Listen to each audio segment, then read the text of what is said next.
Evelyn writes, I want to get a new job, but my boss owns all my possessions and is going to take everything away if I leave. I don't think this is right, but I don't know who to call. This is in Dallas, Texas. I'm 19, and I want to leave my job and go find a new one that I can do part-time so I can finish school. My boss is okay with me leaving, but the problem is that he won't be able to support me anymore if I do, which means that I'll lose everything I own and I don't know where to turn. It started when I was 16. A guy I knew got this big suite in a hotel, which is one of the nicest ones in Dallas. We had a party there. We were drinking and it got out of control. People threw up in the room, caused a lot of damage around the hotel, and stole a bunch of things. The next morning, I woke up to the hotel manager and security yelling at me. My friends were all gone, but left me behind sleeping. The manager took me to his office and I was crying and begging him not to call the police. He said that I could start coming in after school and helping them clean rooms and do dishes in the kitchen to work off the money from all the damage, and he wouldn't call the cops. After a few weeks of this, I told him that I couldn't do it anymore because my parents wouldn't drive me since I wasn't making any money, and they thought that he was taking advantage of me. But I didn't want to tell my parents that I was working to pay off the debt. So then the guy bought me a used bike and said that he wanted me there every day until the damage was paid off, plus the bike. Yo, what? This sounds like endangered servitude. Over the next couple of months, he got more and more demanding, and every time I asked how much more work I had to do, he always just said that he'd tell me when I was finished, and if I didn't want to, he can just call the cops. So I kept working and doing what he said. He changed my hours from 4 p.m. to midnight every night, which affected my school.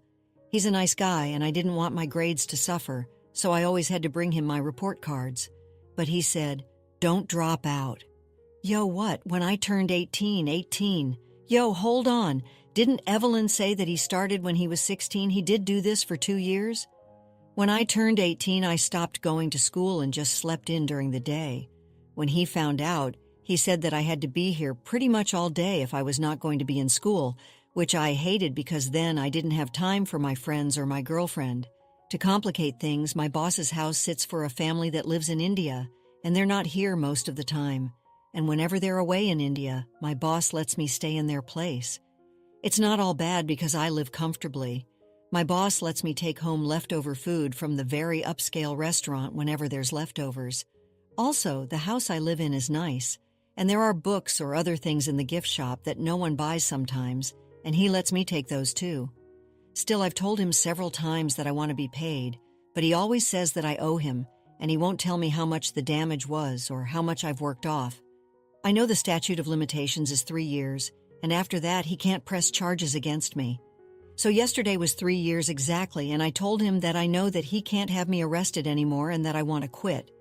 He said that's okay, but he bought me my bike, all the good-looking clothing I have, and all the essentials that I've needed since I was 16. Now he's saying that if I don't work for him anymore, I can't live in this house, and I have to give back all the things that he bought for me during my job. Yeah, he's got me a lot of things, but I seriously have no money, so there's no way that I can leave the job. Whenever I need something, I just ask him, and if I'm doing well at work, he'll buy it for me, so I don't even know where to start to rebuild my life after this place. Are there resources for cases like this? Is there a way to make him let me keep everything until I'm on my own feet? Yo, hold on, is this just slavery? Is this slavery? Then one day later, Evelyn posted an update. Thank you all so much for your advice. This weekend, I'm literally in the middle of the craziest day of my life. Today, looking back, I feel like my situation was way over the top, but it took hearing all of you say it and calling it slavery, and then going and talking to these lawyers, for it to hit home that what he's put me through over the past 3 years. Yesterday, I Googled the top employment law firms in Dallas and sent them some emails. I got a call from a lawyer saying that he wanted to meet with me first thing in the morning. Before I showed up, I printed out about 50 pages of emails that I had with this guy over the past 3 years. I also made notes from some of the voicemails he left me.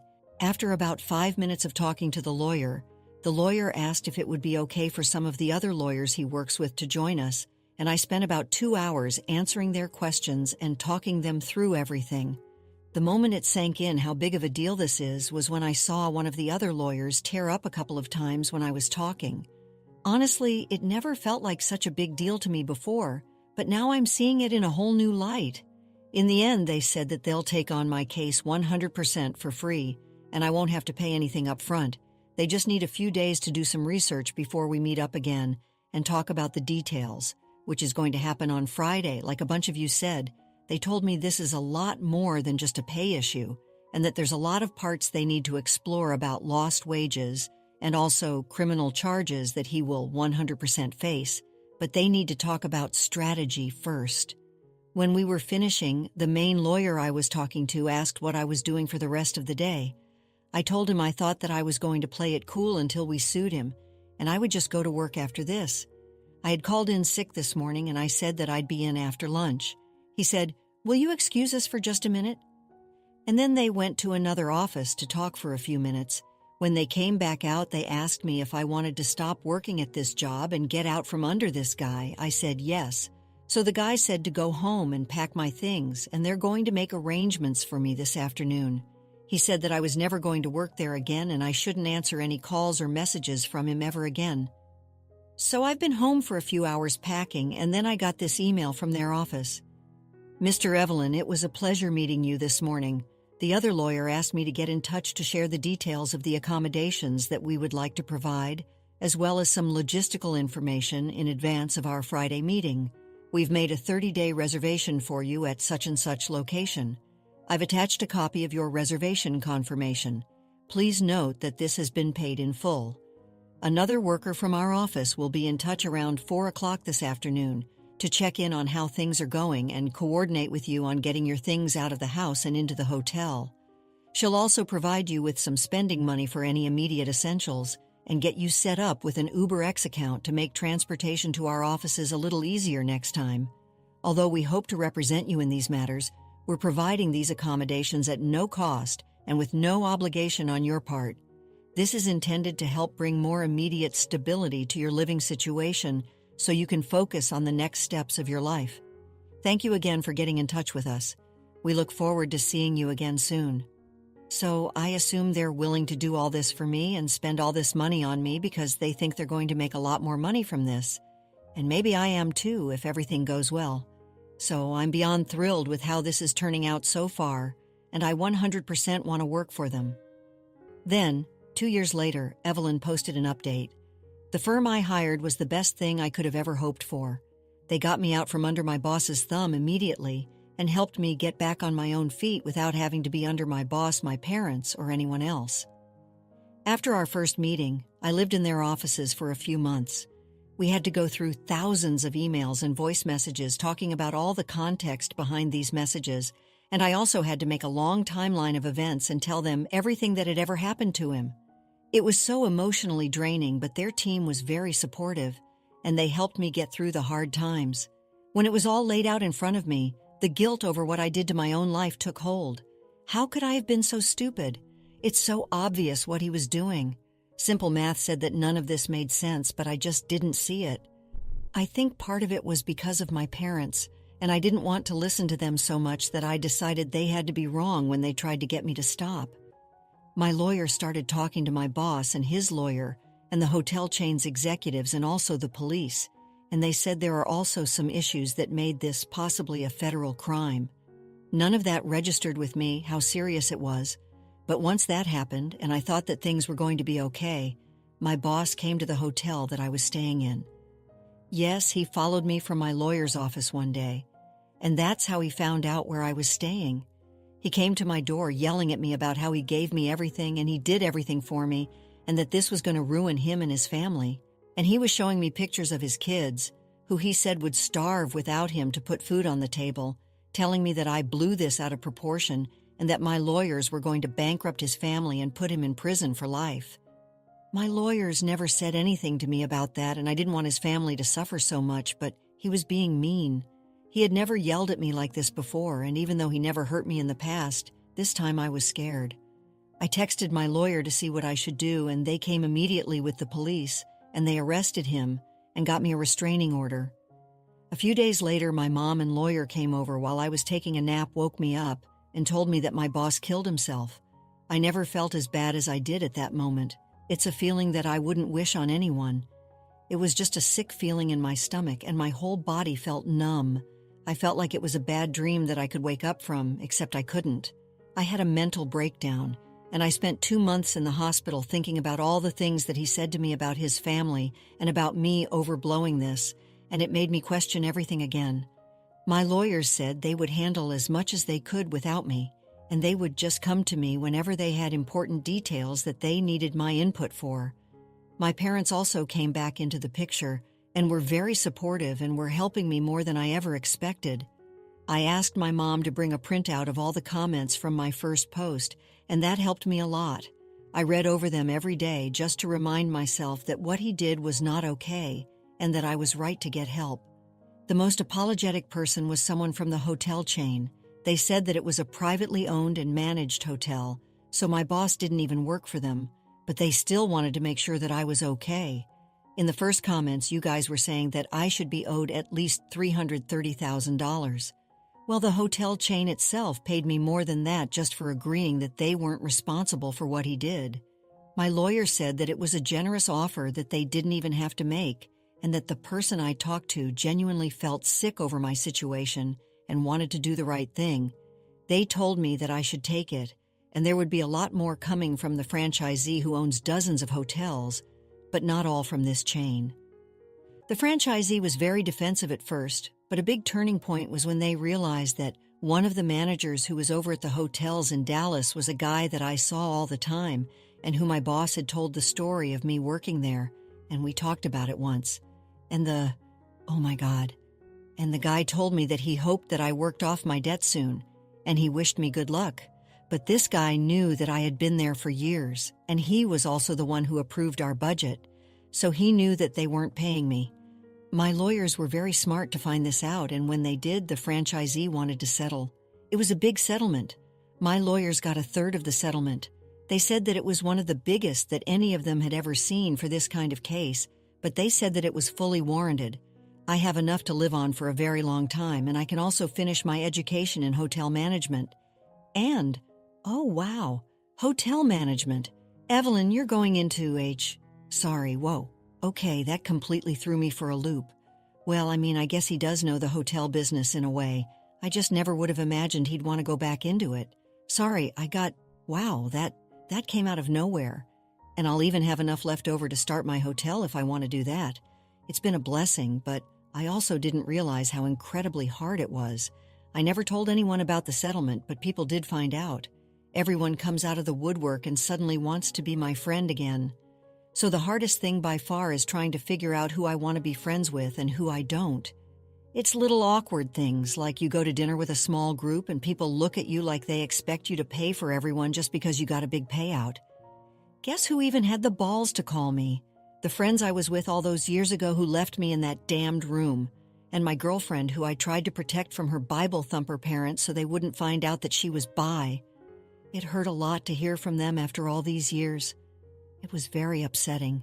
Pretty much the only people I trust now are the people who stuck with me before, but I do have a financial manager who makes sure that I'm being smart with my money and tells me how much I should use for the different things I want to do. So that's my story, and now I'm going to school part-time and also doing a lot of outdoor sports and also got into cooking. Little things like having time for hobbies and fun are a big change for me, and I feel like it's some new life that I'm getting used to. I feel like I've lived 4 lives already in these different little phases, but so far this life is my favorite. I still have nightmares sometimes about my old boss and just remembering him yelling at me that day at the hotel, and then me hearing that he died. I remember all the times that he was nice to me and gave me things and did things for me and gave me dating advice and told me that I was smart, pretty, etc. Sometimes I wonder, even as happy as I am now, if I did the right thing, because now he's gone and his family is suffering and has nothing. My therapist says that sometimes the right thing can be hard and hurts, and some things, bad things happen to good people who don't deserve it, but that I did everything right, so that helps me feel a lot better. One day at a time, man. Geez, what a story. Reading the first part of the story, my brain is like, wait, isn't that illegal? Wait, this kind of sounds like endangered servitude. Wait, this kind of sounds like slavery. Wait, is Evelyn a slave? I don't know about you guys, but when the slaver went to Evelyn's hotel and was like, "You're ruining my life. What about my family? We're going to be bankrupt. I I'm so sad. You're ruining everything. Was I the only person thinking, good, great, fantastic, I hope your life is ruined? Because are we supposed to have sympathy for a literal slaver? Let's conclude the story shortly. Evelyn's journey is a powerful testament to the resilience of the human spirit. Though trapped in a horrific situation of modern-day slavery, Evelyn found the courage to seek help and break free. The legal battle, the emotional turmoil, and the tragic suicide of her former boss marked a dark period. Yet Evelyn emerged from the darkness, finding solace in therapy, the support of her family, and the pursuit of her dreams. She is rebuilding her life, embracing new friendships, exploring hobbies, and pursuing a career in hotel management, a field she knows intimately, though through painful experience. Evelyn's story reminds us that even in the darkest of times, hope and justice can prevail. It's a reminder to stay vigilant, to offer support to those who need it, and to celebrate the strength of those who overcome seemingly insurmountable odds. After experiencing the full journey of our story, we'd love to hear your thoughts. How did the story resonate with you? Don't forget to like, subscribe, and stay blessed. Thank you for watching, and see you in the next story.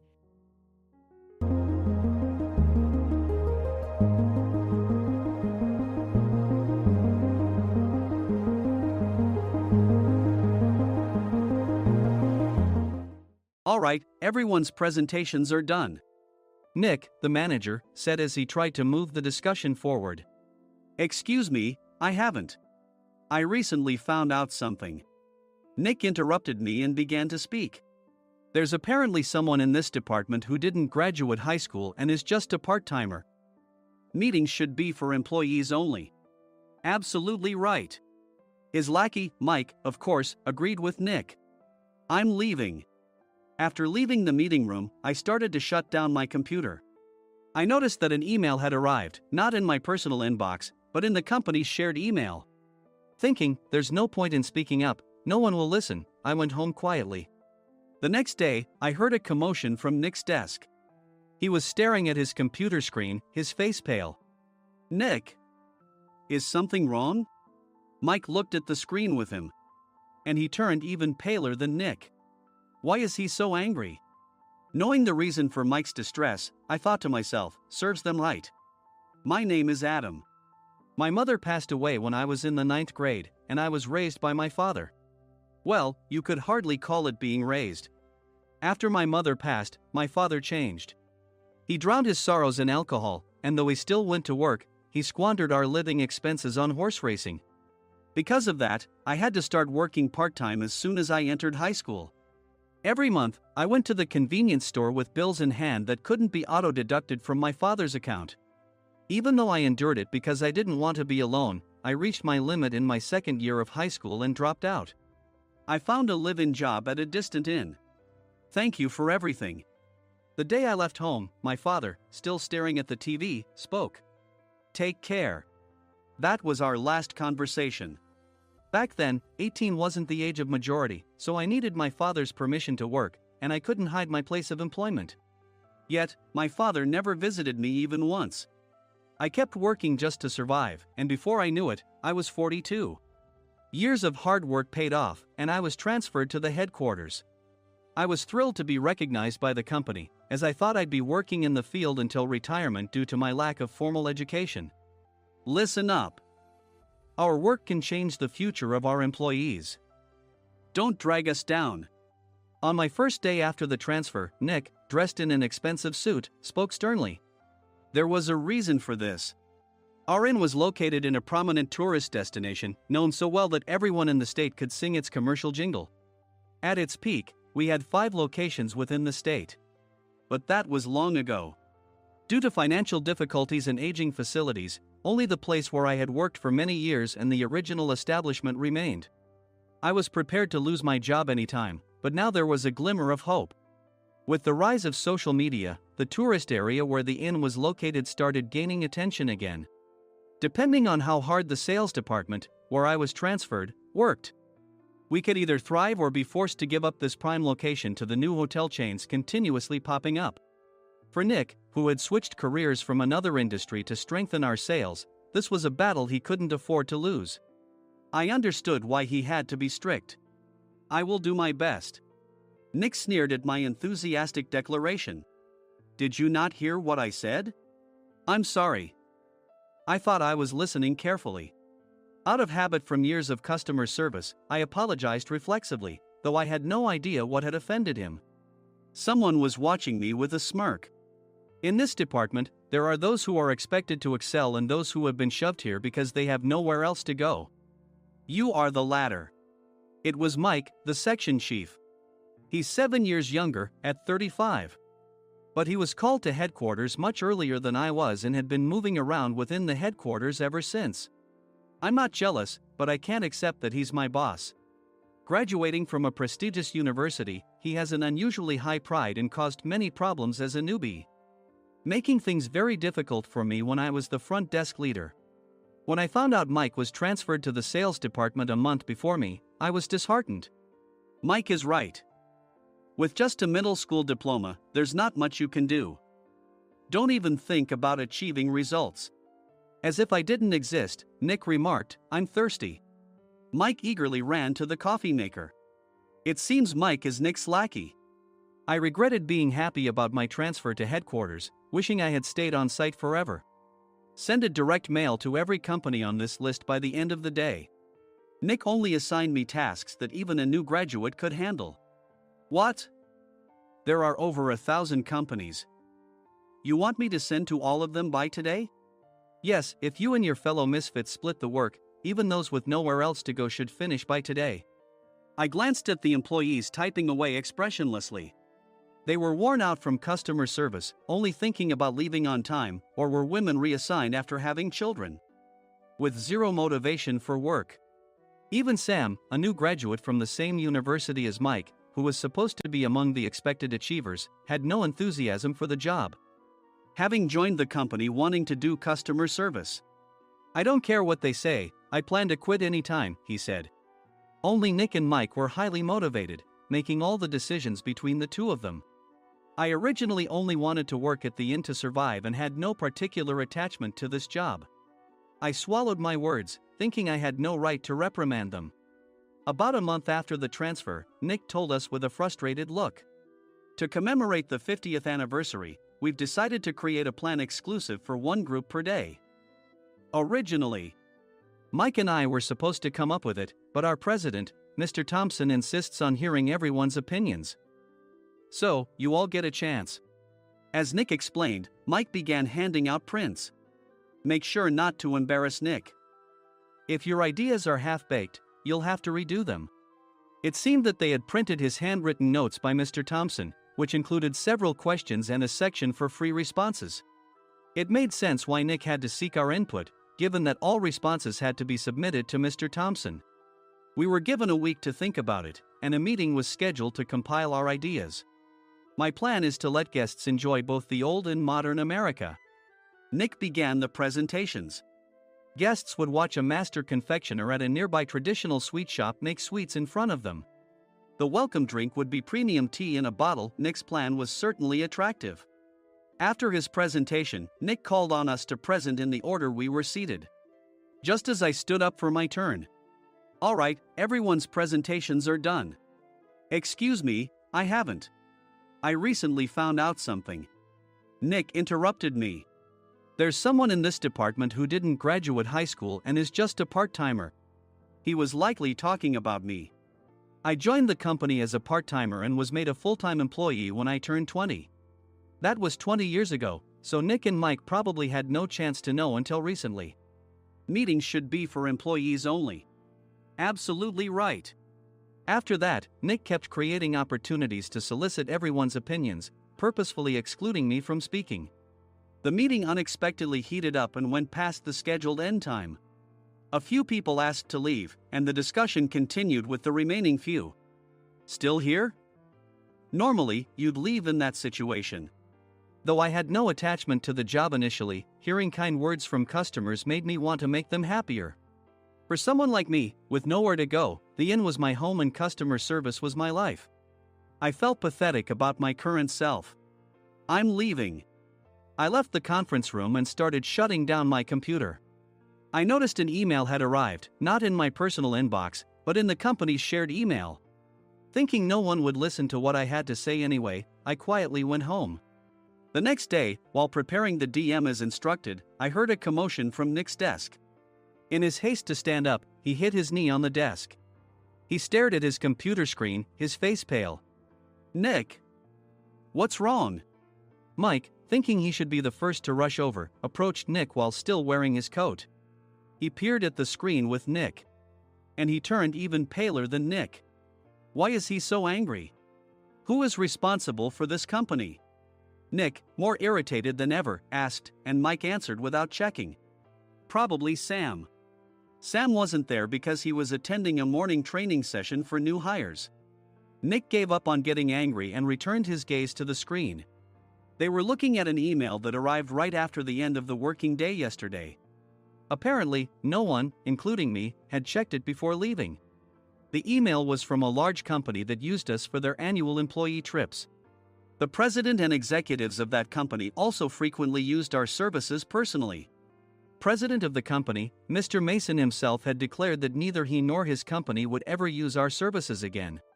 Well, some companies cancel their employee trips or stop using our services due to financial struggles. Let's just move on. Mike kept wiping the sweat from his forehead with a handkerchief. Knowing why Mike was so agitated, I quietly watched their interaction. Do you know how much revenue we get from that company? We can find other guests to fill the rooms, but we'll lose the banquet costs, gift shop revenue, rental car fees, and more. Moreover, the gifts were supposed to be prepared by the traditional confectionery shop involved in Nick's proposed plan.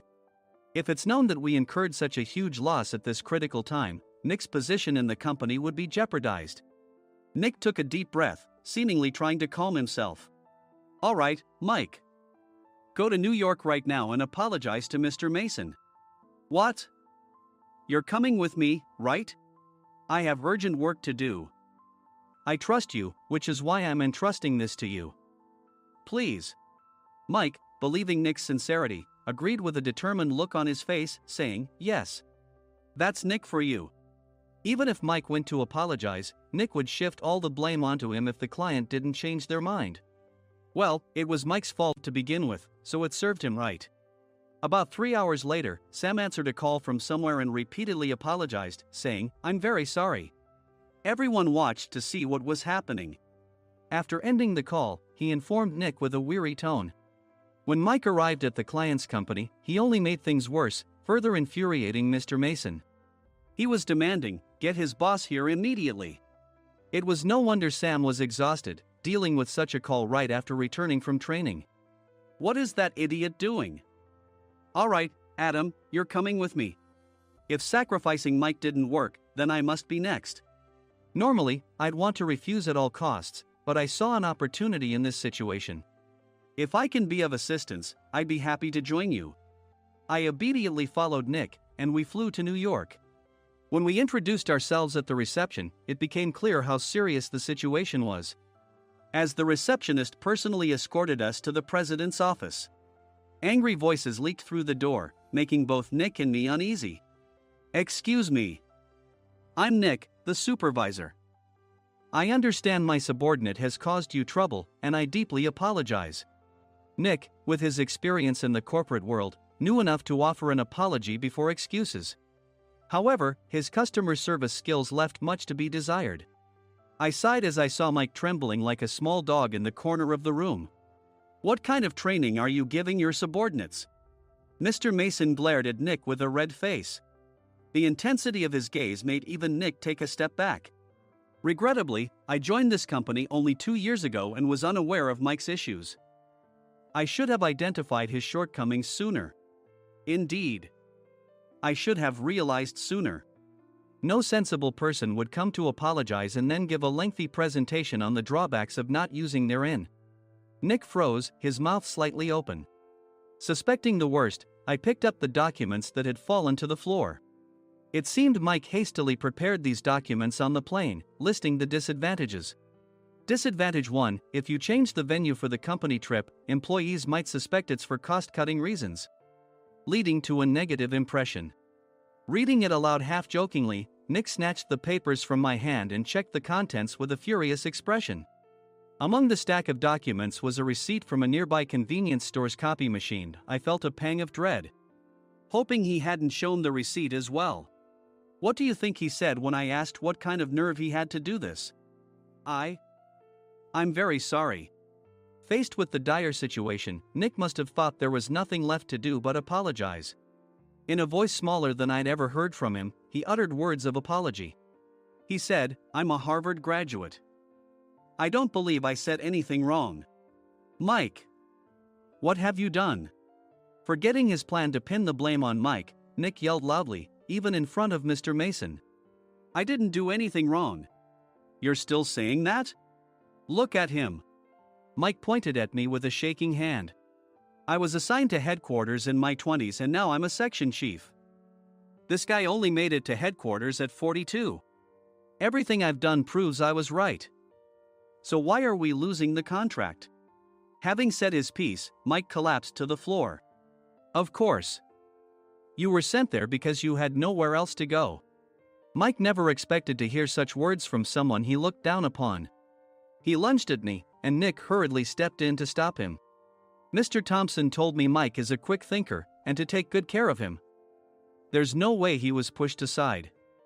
"Don't make things worse here. He didn't say quick thinker, he said only quick-witted, didn't he?" I don't remember that part. I recalled the many troubles Mike caused when he was a newbie. When Mike was on the front line, his pride was so high that he never apologized to customers. Customer service, especially in our job, doesn't work alone. It brings both good and bad situations. If the front staff or housekeepers made mistakes, or the cleaning company didn't properly clean a room, one had to apologize to the customers regardless of personal fault. Mike, in such situations, would never apologize, insisting he wasn't at fault. This often angered customers, and as the front desk leader, I frequently had to apologize on his behalf. He caused complaints and disrupted operations, which is why he was quickly moved to headquarters. In departments where he didn't interact directly with customers, his quick thinking was beneficial and things went well. But it seemed his flaws were starting to show.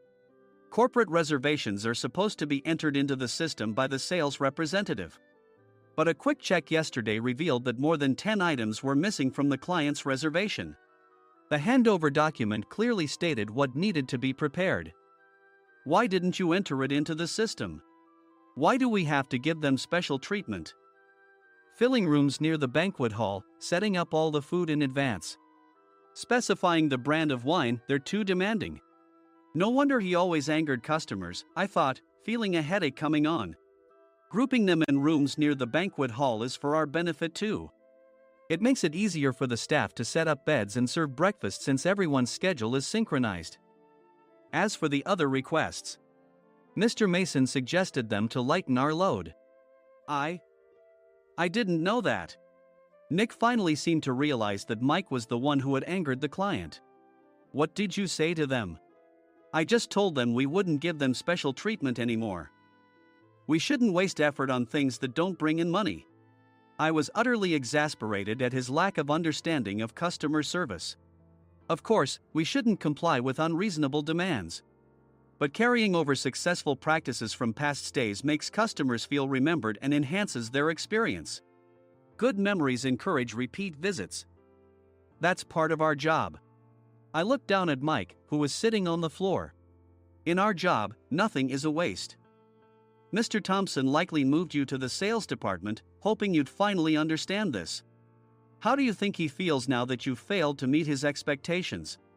Mike, tears in his eyes, fled the president's office. I was amazed he still hadn't apologized. You have it tough, Adam. It's okay, we're all employees of the same company. I deeply apologize for this disrespectful incident. Especially after all the care you've shown us. If it weren't for you, Adam, I really would have stopped staying here. When I heard you were moving to the sales department, I was willing to reconsider if you handled it. Seeing us talk so amicably, Nick's face contorted. Do you two know each other? Adam's service is excellent. I always requested him specifically. Normally, we don't accept specific staff requests, but we made an exception for Mr. Mason, adjusting my shifts accordingly. He had personally stayed at our hotel just before my transfer, and during casual conversation, I mentioned, "I'm moving to the sales department soon." If I hadn't told him then, things could have been much worse. "Please continue to take care of us. I look forward to it." On the return flight, Nick awkwardly offered me a can of beer. It's still working hours. Of course, I had no intention of forgiving him for a single beer. Nick might try to pin everything on Mike and avoid any consequences. While pondering this, a startling fact came to light. "Nick, the tea bottles for the plan have arrived." I handed Nick a bottle labeled with our inn's name. "They look good." "What are you talking about?" "These are plastic bottles. I had assumed we would use the trendy, high-end bottling tea. But what arrived were ordinary plastic bottles of tea with customized labels. The only unique aspect was the label, which had the inn's name, making it look customized. Upon further investigation, I discovered that a substantial amount of money was set to be paid to the tea company. It was priced like bottling tea. Does this plastic bottle really cost $100 each? The tea inside is specially blended for us. The extra cost is for that. Wouldn't it be better to use another tea company? Or is there a specific reason we must use this one?" As Nick continued to make excuses, I showed him a printed email. I informed the tea company's president, Mr. Mitchell, that we discovered irregular payments and he confessed. He said you two were high school classmates and planned to split the extra money. That idiot. Why did he confess? That's not important. You should worry about yourself, this could turn into a police matter. Opening the bottle cap, I suggested. How about calming down with this tea? It supposedly has a relaxing effect. Nick drank the tea frantically. In the following days, decisions were made about their fates.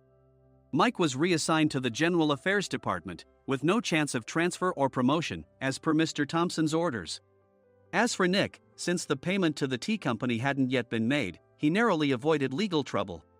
Instead, he was encouraged to leave the company, and to avoid further complications, Nick submitted his resignation. Rumor has it that connections between HR departments have made it difficult for him to find new employment. Even though it was good to have those two gone, something unexpected happened in the sales department. Everyone became motivated and united in refining the 50th anniversary plan. In the end, my plan was adopted. We collaborated with the Tourist Information Center to provide personalized guides. The plan, tailored to the number of guests, was truly special for the 50th anniversary. "Hey, is Adam's family coming to stay?" I immediately booked that special plan for my family. Sam noticed it on the reservation list and quickly picked up on it. "Yes, I'm inviting my father." "That's great. I might invite my parents too." I lacked the courage to face my father just as Adam. But here, with the confidence Mr. Mason praised, I felt ready. The 50th anniversary plan was a perfect opportunity to reconnect with my father. I hoped to bring back the days when we could laugh together as we once did.